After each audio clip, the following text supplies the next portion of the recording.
जय माता दी सभी को। मैं शिव शक्ति दरबार से भगत कामध्यानी। तो मुझसे किसी भैया ने एक सवाल पूछा है।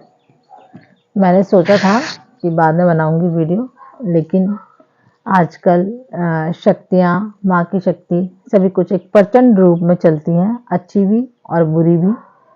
तो माँ का आदेश हो रहे हैं बार बार कि मैं अभी बनाऊं, तो फिर मैंने अभी बनाई है ये वीडियो। मैं सोच रही थी कि टालूं, पर नहीं, माँ तो माँ है, तो बोला अब ही बनानी है। और फिर मुझसे, हमारी ही शक्तियों से जुड़े हुए ये बच्चे का क्वेश्चन है, तो माँ शायद अभी ही जवाब देना चाहती है, तो इसीलिए ये वीडियो अभी बन गई। लेटे लेटे बस उठा दिया माँ ने कि बनाओ। तो पूछा है उन्होंने कि मान लो कोई माँ की पूजा सेवा कर रहा है, माँ मान के, कि माँ की पूजा माँ मान के कर रहा है और माँ मान के कर रहा है, शक्ति मान के नहीं कर रहा, तो तब उस पर माँ की सवारी आई, तो वो शक्ति है या माँ की कृपा है? अब वो सवारी उसको अपने पुत्र रूप में मानेगी या भगत रूप में स्वीकार करेगी? अब भी उस पे माँ की अब भी वो माँ की पूजा कर रहा है, तो ये मैं उसे समझाऊं। तो वो मुझसे पूछ रहे हैं कि वो माँ की पूजा करते थे और सेवा करते हैं, अभी भी करते हैं माँ को माँ मानकर। तो फिर उनपे माँ की शक्ति आई, उसके बाद तो उन पे वो शक्ति माँ की कृपा है या फिर कुछ और? तो जो भी जिस पे माँ चाहती है, शक्तियां तो पहले तो उसी पे आती हैं जिसको माँ ने चाहा होगा।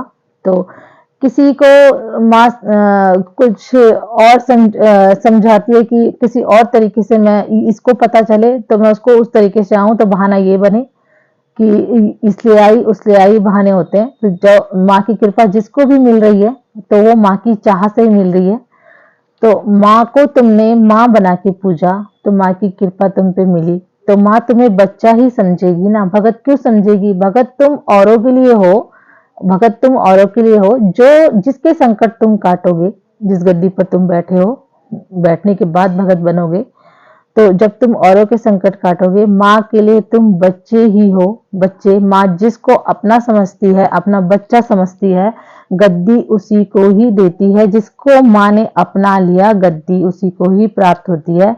बस माँ गद्दी पे बैठने से पहले बच्चों की परीक्षाओं द्वारा उनको तैयार करती है कि ये जो परेशानियां आती हैं, संकट आते हैं, और क्या बोलते परीक्षाएं जो चलती हैं, तो हमेशा याद रखना कि जब तुम्हारे पास कोई आदमी आया, कोई संकट से घिरा हुआ आया, तो हमेशा उनमें से 90% जो दिक्कतें होंगी तुम पे गुजरी होंगी, तो तुम दूसरे की दिक्कतों को आराम से समझ सकते हो। तो माँ परीक्षाएं इसीलिए लेती है, हर संकट में अपने बच्चे को इसीलिए घेरती है, ताकि वो गद्दी पे बैठने को तैयार हो जाए। तो ये गद्दी इतनी आसान नहीं है। तो जब तुम माँ को माँ बना के पूज रहे हो, तो वो तुम्हें अपना बच्चा ही समझेगी। तो वो पहले से ही तुम्हें अपना बच्चा मान चुकी है, तो इसीलिए तुम्हें वो सवारी प्राप्त हुई है। और माँ की सेवा भी तुम माँ की ही इच्छा से कर रहे हो, अपनी इच्छा से नहीं। जब माँ चाहेगी कि ये मेरी सेवा करे, तुम्हारे अंदर वो पुंज आएगा सेवा का, तभी जाके तुम भक्ति और सेवा में आगे बढ़ोगे। तो अपनी मर्जी से तुम ये कर रहे हो, ये ऐसा नहीं सोचना चाहिए। कहीं ना कहीं इसमें भगवान का हाथ है, जो तुम इस मार्ग पे गए हो। तो माँ को जब तुमने माँ बना के पूजा है, तो वो तुम्हें बेटा ही मानेगी। माँ तुम्हें भगत नहीं मानेगी। भगत तुम औरों के लिए हो, जिसके तुम संकट काटोगे। तो माँ के लिए तुम उसके बच्चे ही हो, और माँ को माँ बना के ही पूजो। माँ की कृपा तुम्हारी कुछ सवारियां, माँ की सेवा जो करता है, उसे माँ खुश होकर अपनी सवारी प्राप्त कराती है।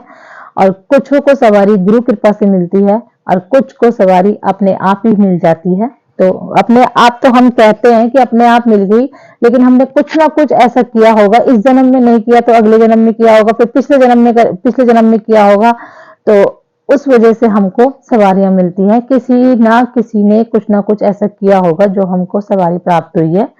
तो बेवजह तो किसी को भी नहीं होती है सवारी प्राप्त, और कुछ लोगों को इसलिए प्राप्त होती है क्योंकि वो माँ की सेवा करते हैं, माँ की भक्ति में लगे रहते हैं। तो माँ जिसको चाहती है सवारी उसी को प्राप्त होती है। तो आप ये ना समझें कि माँ मुझे भगत मानती है या बेटा मानती है। माँ के तुम बच्चे ही हो, इसीलिए तुम्हें भक्ति मार्ग में आगे बढ़ा रही है और तुम्हें सवारी प्राप्त हुई है।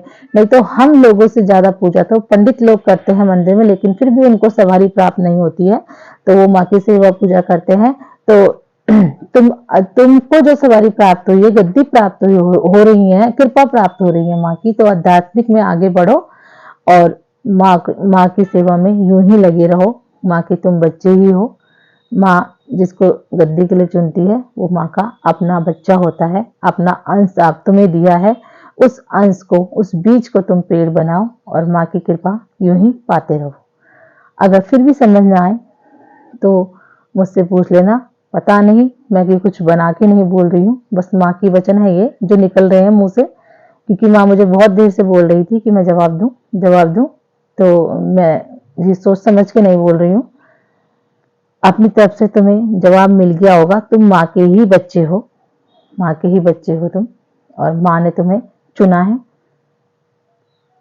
सेवा में यूं ही लगे रहो, आध्यात्मिक में भी आगे बढ़ते रहोगे। तो ये खुद ब खुद माँ के वो निकल रहे हैं। आजकल शक्तियां प्रचंड रूप में चलती हैं। हर समय कोई जो सवाल पूछे तो हर सवाल का जवाब माँ खुद ही देती है। तो फिर भी समझ ना आए तो मुझसे पूछ सकते हैं। जय माता दी।